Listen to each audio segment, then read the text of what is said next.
आज अदादारी में शिरक हो रहा है, आज अदादारी में शिरक हो रहा है। और दुनिया को ये इत्तला समझ लेनी चाहिए कि कुछ लोग तौहीद के मुशरिक होते हैं, कुछ रिसालत के मुशरिक होते हैं, कुछ विलायत के मुशरिक होते हैं। और ही नहीं फरमा रहे आप। और कुछ अदादारी के मुशरिक होते हैं। अब अगर आप कहें अदादारी में शिरक क्या होता है तो बुजुर्गों से पूछिएगा, जवानों से पूछने की जरूरत नहीं है। जिन्होंने पुरानी अदादारी देखी है वो बताएंगे अदादारी क्या होती है, फिर पता चलेगा अदादारी में शिरक क्या होता है। अदादारी में अलम एक ही है, अब्बास का। और नहीं फरमा रहे हैं आप। क्या किसी की मजाल है कोई दूसरे मुल्क का झंडा अब्बास के अलम के साथ उठाए? सबील सिर्फ प्यासों की है।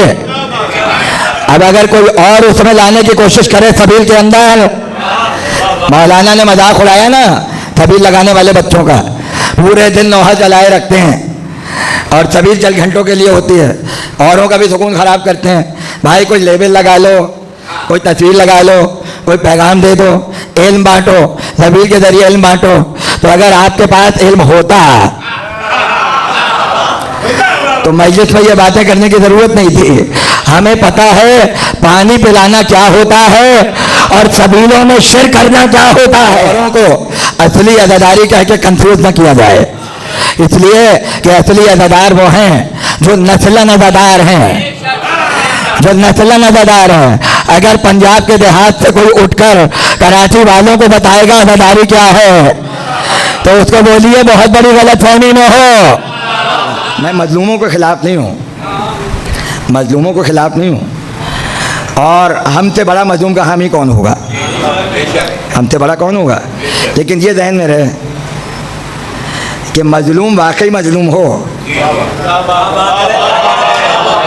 बहुत तवज्जो कीजिएगा, मजलूम वाकई मजलूम हो।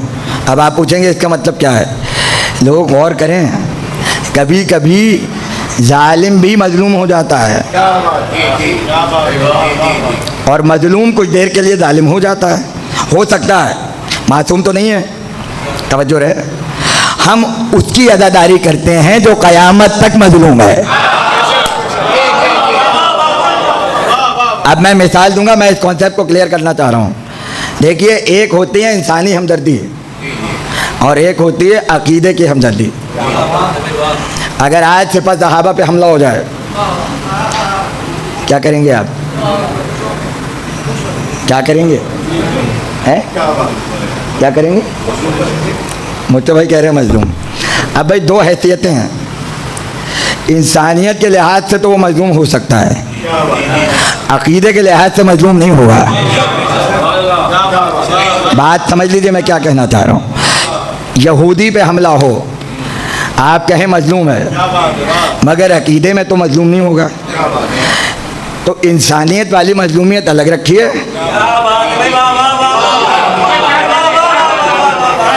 और अकीदे वाली मजलूमियत अलग रखिए। बहुत आराम आराम से आ रहा हूँ, तवज्जो कीजिएगा, लिहाजा ये चीज़ें समझना ज़रूरी है। अब लोग ये कह रहे हैं कि अगर आज हुसैन होते तो क्या फ़लस्तीनियों के साथ नहीं खड़े होते? ये जुमला कहा गया है, ये जुमला कहा गया है। तो इसका जवाब सुन लीजिए, जवाब सुन लीजिए। बाद करबला मक्के पे हमला हुआ, भाई तवज्जो, बाद करबला मक्के पे हमला हुआ। अब्दुल्ला इब्ने ज़ुबैर को गिरफ्तार करने के लिए फौजें आई या नहीं आई? मुस्लिम इब्ने उक़बा को भेजा और जब यजीद ने देखा कि ये सुस्ती से काम ले रहा है तो हसीन इब्ने नुमैर से कहा जाओ तुम्हें जिम्मेदारी दे रहे हैं। हसीन इब्ने नुमैर मक्के के करीब पहुंचा तो यजीद के मरने की इत्तला आई, लिहाजा अब्दुल्ला इब्ने ज़ुबैर सब पर हावी हो। उस वक्त सैयद सज्जाद मौजूद थे, मगर जाओ जाकर मुझे कहीं दिखाओ कि सैयद सज्जाद ने कहा हो इतने मर्द कत्ल हो रहे हैं, इतने जवान कत्ल हो रहे हैं, मगर कहीं नहीं मिलता कि सैयद सज्जाद ने उन लोगों के साथ दिया हो। मैं कुछ कह रहा हूं भाई, तवज्जो। अकेले हिजरत की और यम्बो में जाकर अपने दादा अली के जहाँ चश्मे अली ने लगाए थे वहां जाकर अपना खैमा सैयद सज्जाद ने नस्ब कर दिया। बताया दुनिया में कुछ भी होता रहे, और नहीं फरमा रहे आप। मैं क्या कह रहा हूँ, करबला से आए हुए 3 बरस हुए हैं, मगर सैयद सज्जाद ने बताया भाई कत्ल बहुत से मक्के और मदीने में भी हुए, मगर मैं गमे हुसैन में किसी और को शामिल नहीं कर।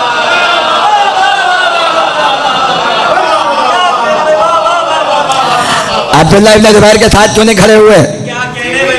बेवकूफ़ी की बात है, जहालत की बात है। ये इमाम किसी के लिए खड़ा नहीं होता, और ही नहीं फरमा रहा है। इमाम के लिए लोग क़याम करते हैं, इमाम खुद जानता है अपना फैसला। भाई तवज्जो, मगर हमें इतना पता है इंसानियत की हैसियत से मजलूम और है, अकीदे की हैसियत से मजलूम और है। अब जो मैं कहना चाह रहा हूँ फैसला कर लीजिएगा। फ़लस्तीन में जो हो रहा है, ये पारा चनार में जो हो रहा है, हिमायत क्यों नहीं करते? अब ख्याल आया है, प्रेस कॉन्फ्रेंस कुछ भी नहीं हो रहा, आपने क्यों नहीं कहा फ़लस्तीन का झंडा उठाइए, पारा चनार का झंडा उठाइए, क्यों नहीं कहा? अच्छा सब छोड़िए, एक जुमले का जवाब, ईरान ने पारा चनार की मजम्मत क्यों नहीं की? आप इस माशरे में रह रहे हैं, ईरान ने पारा चनार की हिमायत क्यों नहीं की? एक बयान आया? क्यों नहीं आया? हम लोग मजलूम नहीं हैं, हमारे लोग नहीं मर रहे, हमारे मुंह में नहीं मर रहे, तो ईरान ने क्यों नहीं बयान दिया? अब पता चला मसला अकीदे का नहीं है, सियासत का है। नहीं गौर फरमा रहे मैं क्या कह रहा हूँ? मसला अकीदे का नहीं है, मसला सियासत का है, और सियासत को आले मोहम्मद पहले ही सकीफा में तलाक दे चुके हैं। इसलिए हमें पता है अज़ादारी में अकीदा है, सियासत शामिल नहीं है।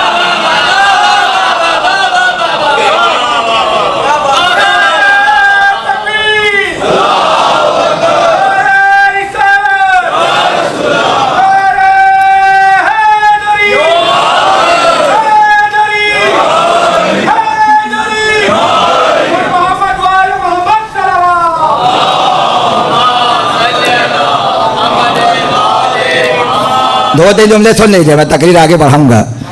बोलना चाहिए या नहीं लोगों को? तो हम किसी से घबराते तो हैं नहीं। जब हम पर इमाम ज़माना का साया है, हमें परेशानी की ज़रूरत क्या है? सियासी मसला है और वो हो रहा है। हम आज़ादारी में सियासत चाहते ही नहीं हैं। ये तो एक पहलू हो गया। अब सुनिए दूसरा पहलू।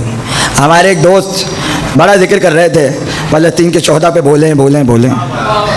मैंने कहा एक काम कीजिए, जो लोग फ़लस्तीन में शहीद हो रहे हैं उनकी कोई लिस्ट तो होगी इंटरनेट के ऊपर, क्या लगे है? मैंने कहा वो फेहरिस्त मुझे निकाल के दे दें। अब जब वो फेहरिस्त आई, एक का नाम भी अली नहीं था, एक का नाम भी अली नहीं था। नाम क्या थे? अब आप क्या चाह रहे हैं? मैं जायका खराब कर लूं? मैं अपनी जबान का जायका बदल लूं? भाई शोहदा की हिमायत करो, मजलूमों का साथ दो, मगर याद रखना ऐसा तो नहीं है कि शोहदा की मजम्मत के बहाने से आज़ादारी में दुश्मन आने वाले फैसला आ जाए।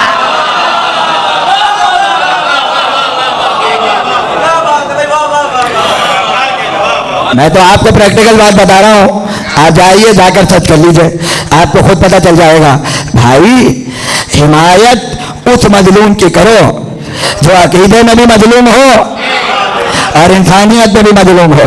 हम मजलूम की हैसियत से हर इंसान के साथ हैं, चाहे वो यहूदी हो, हिंदू हो, ईसाई हो, मगर जब बात अकीदे की आएगी तो हमें पता है कि अदादारों को किसकी नरमी दिल में रखनी है और किसकी नहीं रखनी है। जहां जिक्र अकीदे का होगा वहां अदादारी के साथ साथ तादियत जाएगी, मगर जहां खालियत और लाजमियत हो वहां अदादारी में शिर्क हो जाएगा, वहां अदादारी में शिरक हो जाएगा। इसलिए इस बात को महसूस कीजिए और अपनी तहजीब को सीने से लगा लीजिए। सैयद सज्जाद की मजलिस है, रब्बे अदादारी की मजलिस है, सरपरस्त अदादारी की मजलिस है। लिहाजा ये जुमला याद रखें कि हम एक लम्हे के लिए उस तहजीब को बदलने के लिए तैयार नहीं हैं कि जो हमें बुजुर्गों से मिली है, चाहे ज़माना कितना इंटरनेशनल हो जाए, हमारे अदा खाने वैसे ही, फर्चे अदा वैसे ही, नौहे वैसे ही, मर्तिये वैसे ही। अगर किसी को अनीस तबीब समझ में नहीं आ रहे तो भाई ये उसके दिमाग का मसला है, उसके दिमाग का मसला है। बचपन से जूतियां सीधी की हैं उलमा की और बड़े लोगों की, बड़े बड़े दानिश्वरों में रहने का शरफ हासिल है। खुद तो मैं किसी लायक नहीं हूँ, लेकिन मैं उनकी नुमाइंदगी कर रहा हूँ जो आज कब्रों में सो रहे हैं, जो समझते हैं अनीस क्या है और दबीर क्या है। मजाल किसी ने कोई बुराई की हो, सब यही कहते थे कि पैदा ही इसी काम के लिए हुए। और मैं एक जुमला कहता हूँ, दो मौजज़े थे हुसैन के अनीस और दबीर। परवरदिगार उनसे काम लेना चाहता था और अल्लाह ने काम ले लिया। लेकिन ये बात मुझ पर अब खुली कि जिन पर हुसैन की नजर हो, जिनको हुसैन ने चुन लिया हो, यख्तार कर लिया हो, अगर उन पर कोई तानाजनी करे तो वो पूरी दुनिया में रुसवा हो जाता है, वो पूरी दुनिया में रुसवा हो जाता है। रांड का लफ्ज़ बुरा है, रांड का लफ्ज़ बुरा है मुझसे भाई, हमें तो बुरा नहीं लगता। उस ज़माने में तो फसी बली रहा होगा ना जब मीरानीस ने नज़म किया है। आज आपको बुरा लग रहा है तो भाई बहुत से लफ्ज़ गालिब ने इस्तेमाल किए हैं, आज नहीं है। सरहाने मीर के आहिस्ता बोलो,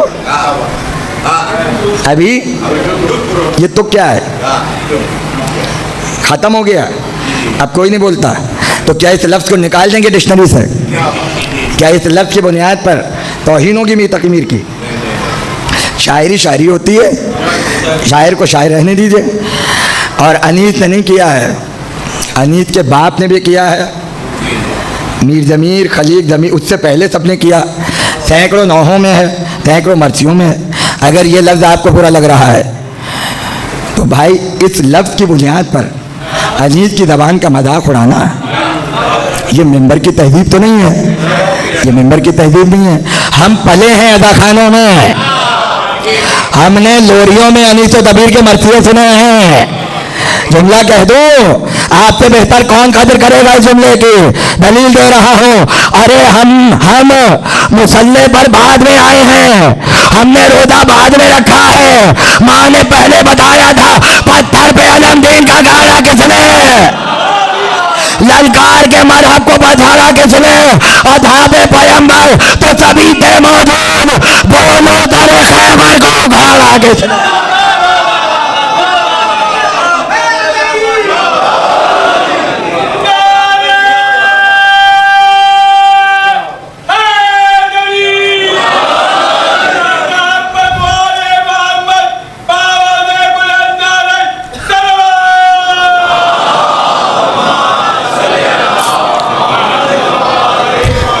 और मेरा नीयत से कुल्लिया दिया है, गुफ्तगू करने का फॉर्मूला दिया है।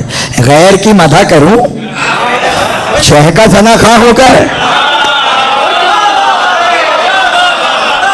गैर की मदह। वाजिद अली शाह बैठे हुए थे मजलिस में और तरीका था अगर बादशाह किसी की मजलिस में आ जाए तो वो एक दो रुबाइयाँ बादशाह की शान में कहता था, उसके बाद मर्सिया शुरू करता था। नीयत में बैठते ही पढ़ा, गैर की मदह करूं शह का तना खां होकर, मुजरई अपनी हवा खो सुलेमा होकर,